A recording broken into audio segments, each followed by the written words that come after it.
This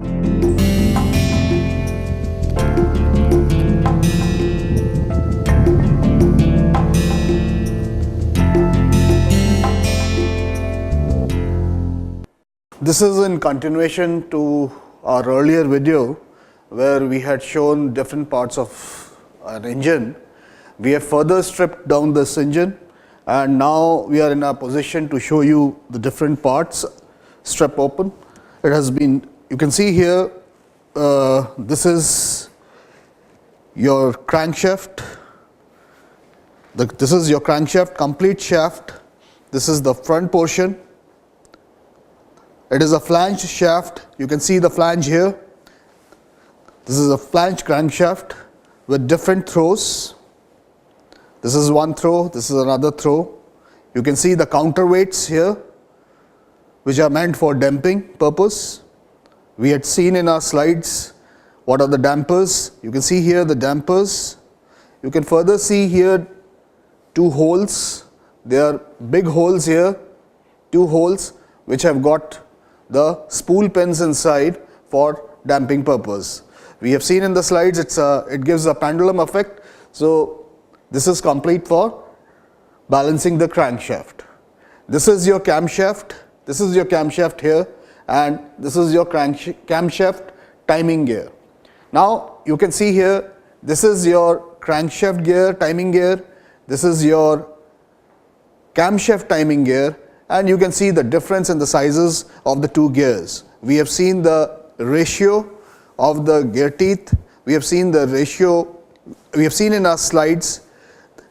We have read in our slides that the camshaft timing gear is twice that of the crankshaft gear. So you can see here, this is your camshaft timing gear, this is your crankshaft timing gear. So we can see the movement of the gears now. You see, I'm rotating the shaft, crankshaft. You can see the movement of the gears here. You can see the gear train, how it is moving. The movement of the crankshaft, the movement of the camshaft. You can see the different lobes here. See the different lobes, and these are the points where the tappets or the lifters are fitted. So the movement, you can see the movement of the shaft, crankshaft, camshaft, the timing gears. Now this is your crank pin area. This is your crank pin. This is your crank pin journal. Here you have the connecting rod. This is your connecting rod here, and this connecting rod fits in this, on this crank pin. So now this goes like this, and this is your piston pin. This piston pin goes through the other end of the connecting rod. This is your piston here. You can see the piston. You can see the piston pin holes here. These are your piston pin holes. This is how the piston pin will go inside, and through the connecting rod it connects to the crankshaft. So this is how your connecting rod and the piston is fitted through the piston pin. You can see here, this is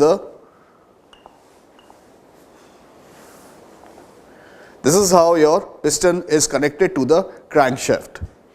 Rotary motion of the crankshaft, you can see this, the rotary motion of the crankshaft is further converted to the reciprocating motion of the piston.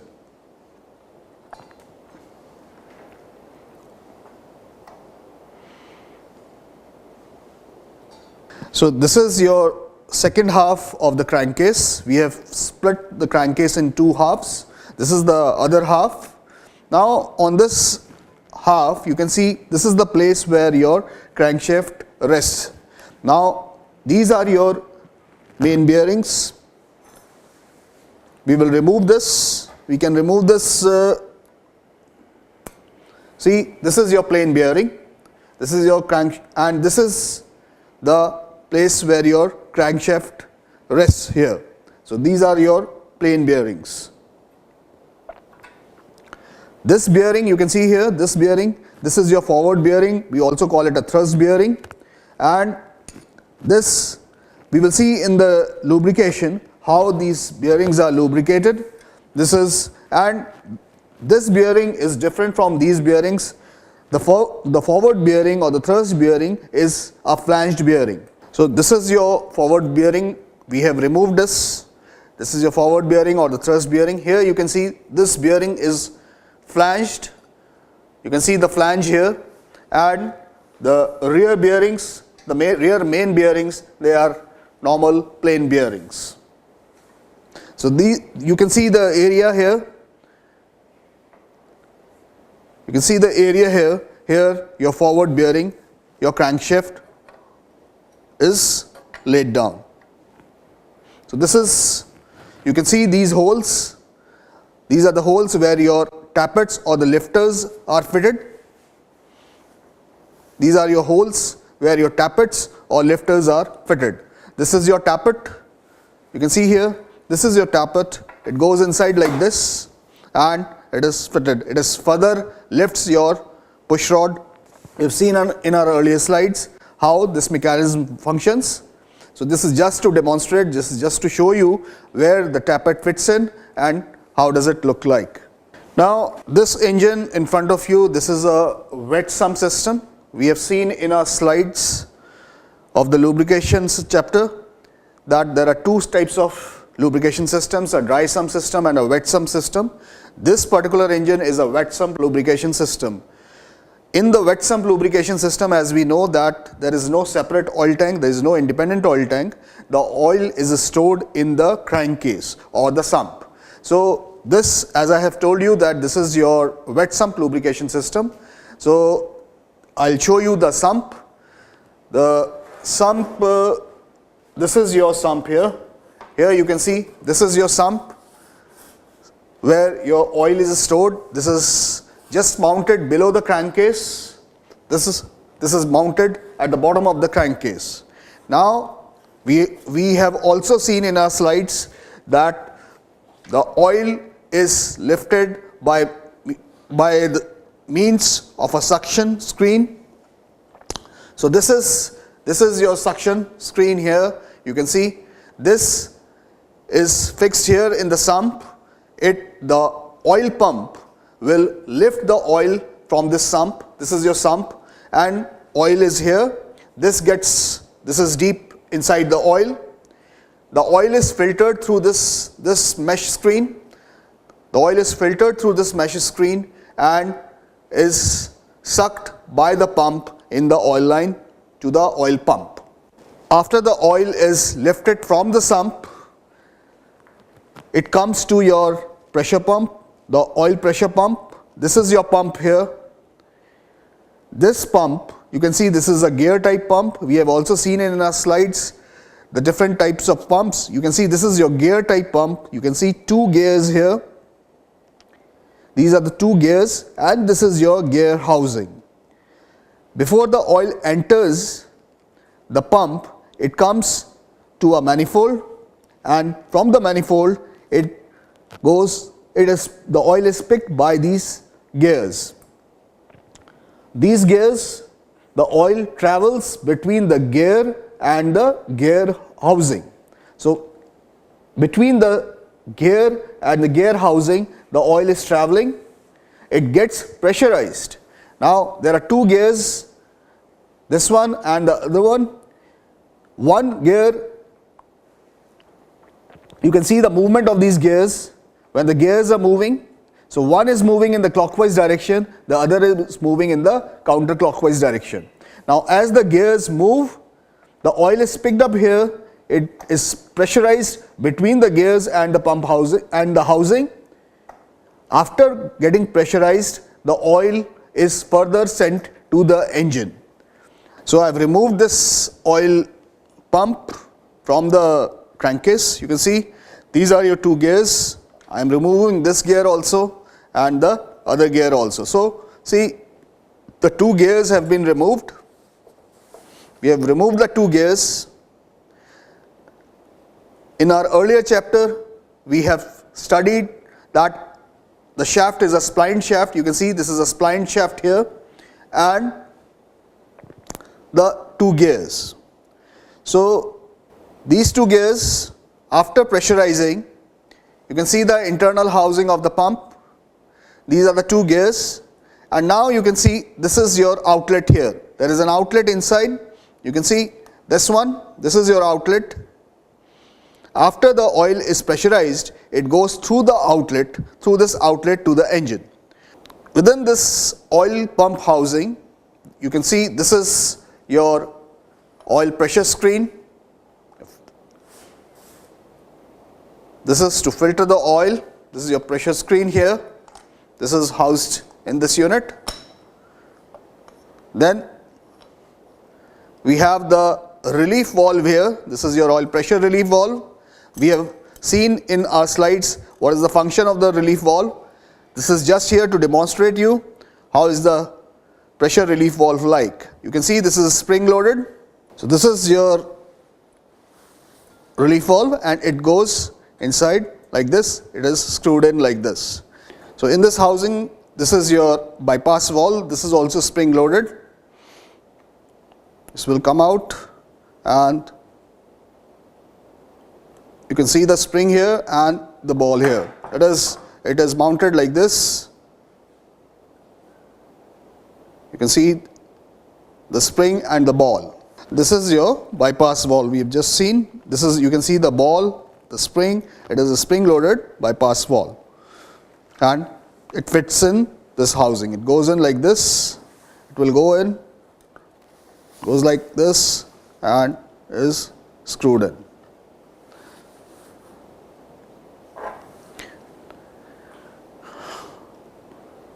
Coming to the oil pump again, see these are the two gears. This shaft, the other end of the shaft, you can see here this shaft, this fits in this gear. You can see this is your camshaft timing gear. This shaft is fitted, it meshes with this gear, it goes in this gear, this shaft drives this gear. So this becomes your driving gear and this becomes your driven gear. You can see the movement. This is your drive gear and this is your driven gear. So the direction of rotation of both the gears is opposite. The drive gear is rotating clockwise, the driven gear is rotating counterclockwise. So this drive gear meshes with the camshaft timing gear.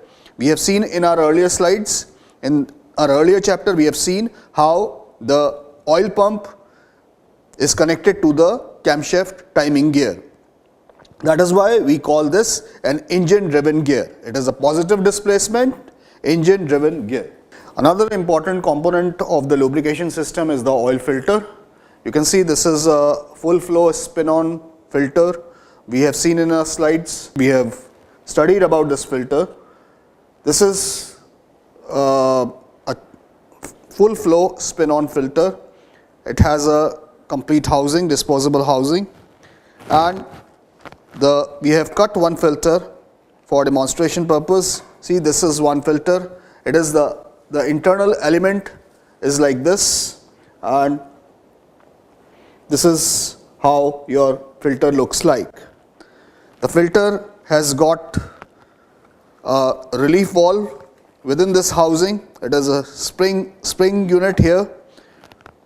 It is fitted on the top and it has a entry drain back valve. This is the bottom one and this has an entry drain back valve which we have seen in our slides. Now you can see this filter here. You can see the holes here.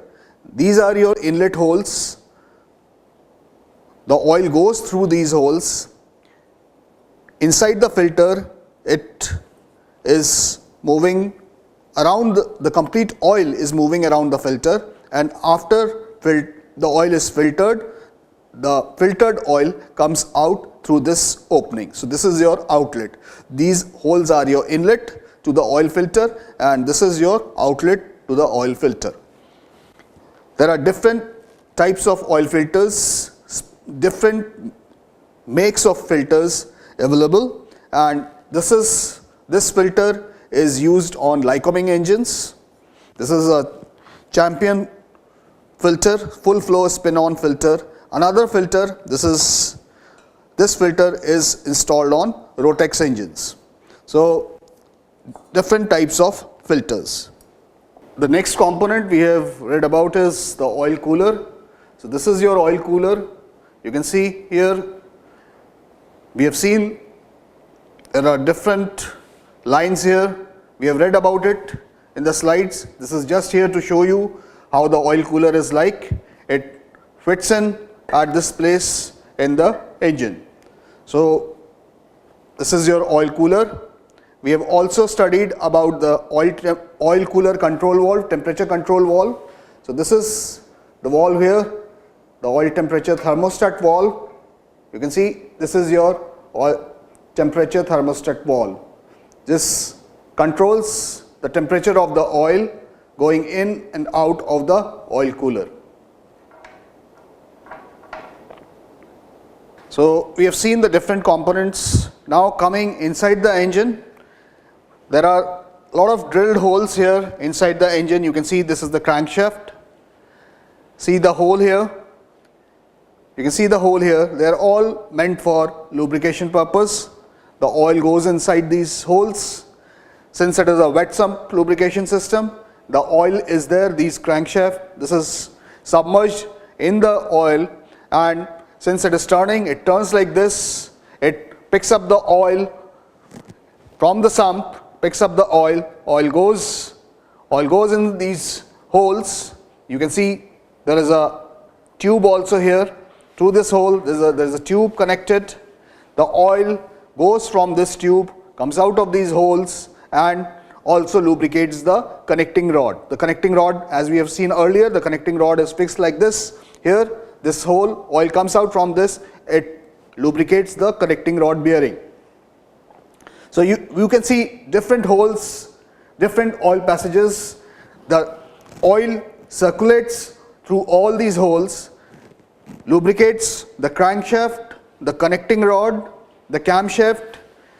There are different oil passages inside. It will lubricate your camshaft also. Then there are, as we know that these are the openings for the tappets, for the lifters. The oil lubricates the tappets. Here we know that this is the tappet here. The push rod is attached to the tappet like this. You see, there are openings here and here. You can see the oil flows through these openings to the push rod. There are openings, you can see this is a ball end of the push rod. There are holes inside. These are hollow rods. And the oil flows through these openings and lubricates the push rods. These push rods, further the oil comes out of these holes and lubricates the rocker arm. We have seen earlier how the rocker arm looks like. The oil flows through the tappets, the push rods, and it further, you can see the rocker arm here. You can further see the hole inside this where your push rod fits in. The push rod connects to the rocker arm like this. You can see the hole inside the rocker arm. There is a hole on the ball end of the push rod also. So this connects like this. There is further lubrication of the rocker arm and the rocker arm bushings. So we are on the aircraft now, and I want to show you the different lubrication systems. This is Cessna 206 aircraft with the Lycoming IO540 engine. This is Lycoming IO540 engine with 6 cylinders. This particular engine has got a wet sump lubrication system. Here, this is the place from where we check the oil level. This is your oil dipstick. With this, we can measure the quantity of oil. So this is your oil dipstick, which goes in like this, and oil can be measured from this dipstick. Here, this is your sump. We call it a wet sump. This is part of the crankcase. where the oil is stored. So, this is a wet sump lubrication system. The oil, as I have told, the oil is stored in the sump. The quantity, the oil level can be measured from this dipstick, which is part of our daily inspection. You can see the level of oil. You have to remove the dipstick, put it inside again after cleaning, and check the oil level. So, there are graduations, there are marks on the dipstick. The maximum quantity of oil that can be stored in this system is 11 quarts, and you have the 11 quarts graduation here.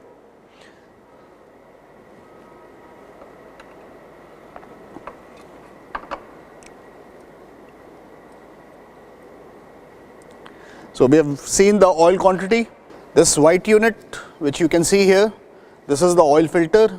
We have just seen that this is a full flow spin on filter. It is a Champion filter. Champion is the manufacturer's name, the company which manufactures this oil filter. So, this is your oil filter. So, whenever we have to change the engine oil, the oil filter is also supposed to be replaced, and the periodicity of replacing the engine oil and oil filter is 50 hours of flying operation or 4 months, whichever is earlier. So, either 50 hours or 4 months, whichever is earlier, we have to replace the engine oil and the oil filter. I will show you in this wet sump system from where we are draining the oil. There is a drain point at the lowest point of the engine. So, this is the lowest portion of the sump. This is the drain point. This is the drain plug here. You can see this is wire locked. In order to remove it, we will cut this wire locking, open this drain plug, and the oil will be drained from this point. So, once the oil is drained, this plug is again fitted back and wire locked. So, this is your drain plug, and in order to replenish the system, in order to fill the oil is filled from the port, from the point where that oil dipstick was there. So, from that we remove the dipstick and the oil is filled from that port. Now, you see this point, this is your oil suction screen here. Again, this is wire locked. You can see this is wire locked. We will remove the wire locking, and this is screwed in. We will unscrew the area, this thing, and the oil screen can be cleaned. It is a suction screen. So, here on the sump, this is your drain point and this is your oil suction screen point. This is your oil pressure relief valve. This is the point where we can adjust the oil pressure setting. We have seen in the slides, this is your lock nut, and it has a slotted head. So, we remove this lock nut and we can adjust the setting of the oil pressure. Turning it clockwise increases the pressure, and turning it counterclockwise decreases the pressure. We have seen it in the slides. So, this is here just to show you how the oil pressure relief valve is. Another important unit of the lubrication system is the oil cooler. So, this is your oil cooler mounted here. You can see it has fins here. We have read about the oil cooler in the slides, and you can see a tubing going out of the oil cooler. So, this is your oil cooler on the wet sump lubrication system, and we will now sum up what we have seen on this wet sump lubrication system. We have seen the filler point, we have seen how we measure the oil level, we have seen the oil filter, we have seen the oil pressure relief valve, we have seen the drain point, we have seen the suction screen and the oil cooler. So, this is the wet sump lubrication system on Cessna 206 aircraft. Now, we will see the other system, which is the dry sump lubrication system on another aircraft. So, we have just seen the wet lubrication system. Now, we are on another aircraft. This is a Sinus 912 motor glider fitted with a Rotex 912 engine, It has a dry sump lubrication system. So this is your oil tank in the dry sump lubrication system. As we have seen, the oil tank, you have a separate oil tank and independent oil tank. This is your oil tank. There are 3 lines on the oil tank. This is your supply line. This is your line from which the oil is going from the tank to the engine. This is your return line. The oil from the engine after lubricating is coming back to the tank. This is your return line, and this line you can see, this is your vent line to vent the oil tank. We have seen in our slides that the oil tank is also supposed to be vented, so this is your vent line. So this is your oil pump on the dry sump lubrication system. This is your oil pump. This is your oil pressure sensor. This is the sensor from where you can sense the oil pressure. This sensor you can see, this is the sensor for oil temperature. So oil pressure, oil temperature sensors, oil pump, and this black unit you can see, this is the oil filter. As I told earlier that this motor glider, this aircraft has got a Rotex 912 engine. So these kind of filters are used on Rotex engines. So now we will replace the engine oil on this motor glider. As I had told earlier that the frequency of replacement is 50 hours or 4 months, whichever is earlier. So this is the oil tank, and this is the drain plug here. You can see the drain plug here, it is wire locked. We will cut open this wire lock and unscrew the drain plug. The oil will be drained from this tank. Before doing the replenishment, before draining the oil, for oil change you need to do a ground run of the engine. You need to warm the engine so that the complete oil is removed from the system. So now we are going to replace the oil. So please cut this wire lock. So you can see the wire lock being cut.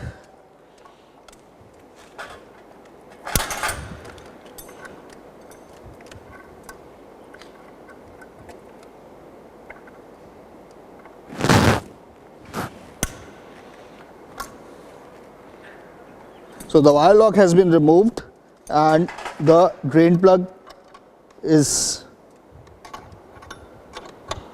being unscrewed.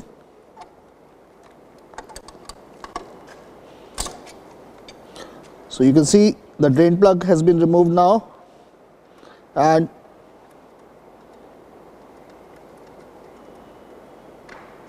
the oil is coming out. So this is the oil which is being drained from the oil tank.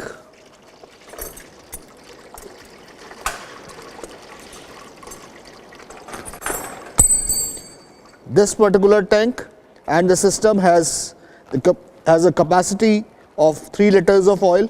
So this oil is being drained. Now see this, the complete oil has come out.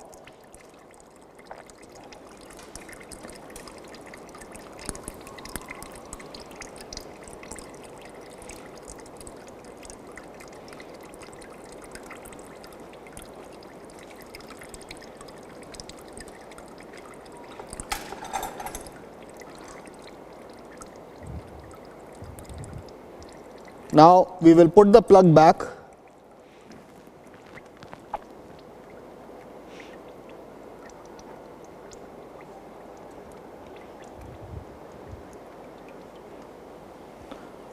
The drain plug, now we can put it back.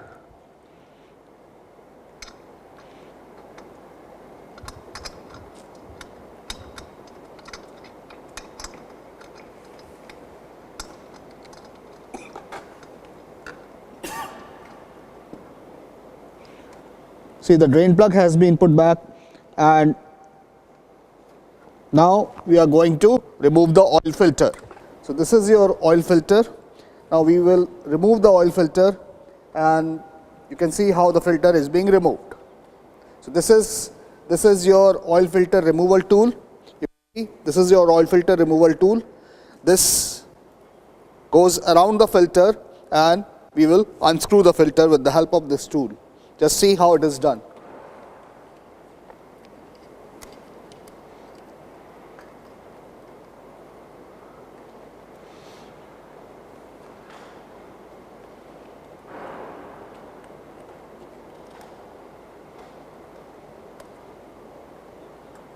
Now the oil filter is being unscrewed.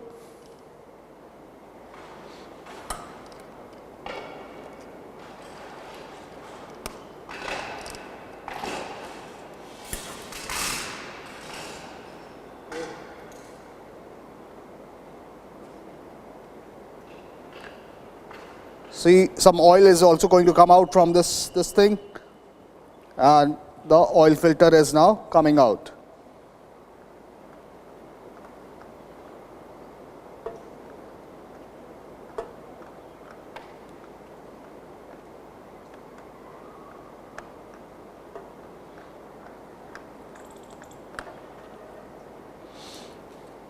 See this oil filter, this has come out. You can see the internal thing also. We have seen in our earlier slides also, this is a Rotex 912 engine, so this type of filter is there. As part of our inspection during the oil change, we will cut open this filter and we will see the filter element inside. The filter element inspection is required to see whether there is any metal particle which is abrased or there is any metal abrasion inside the system. This is a new oil filter, and we put some oil in this. This is Aeroshell Oil Sport Plus 4, which is used in this machine. So before installing this filter, we fill this filter with some oil. This filter is filled with oil now, and we will install this new filter on the engine.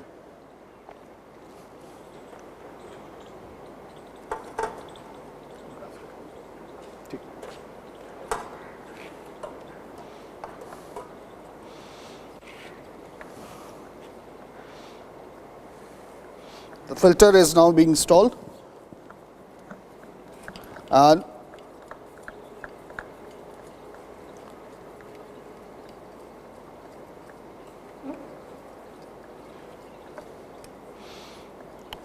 initially it will be hand tightened.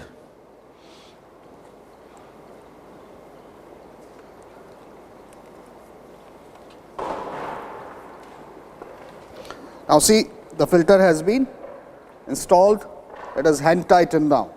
As I had told you earlier, this is the drain plug. Now before putting in fresh oil, we have to torque the drain plug.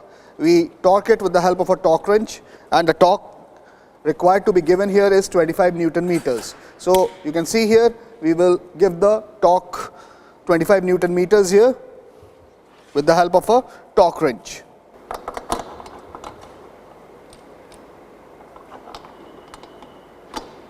You see, the drain plug is being tightened by giving 25 Newton meters torque.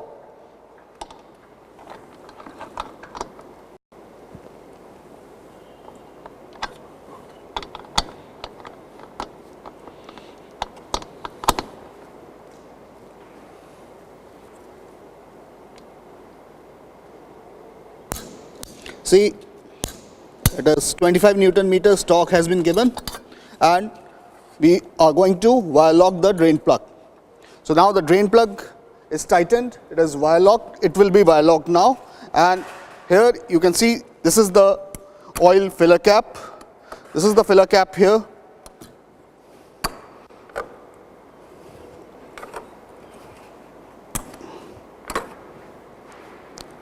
And this is the dipstick inside. You can see this dipstick. This is your minimum mark and this is your maximum mark. So this is your minimum and this is your maximum. And this is the filling point also. From here we are going to put in the fresh oil. This oil, Aeroshell Oil Sport Plus 4, this oil is put in. The maximum quantity is 3 liters. So the system requires 3 liters of oil.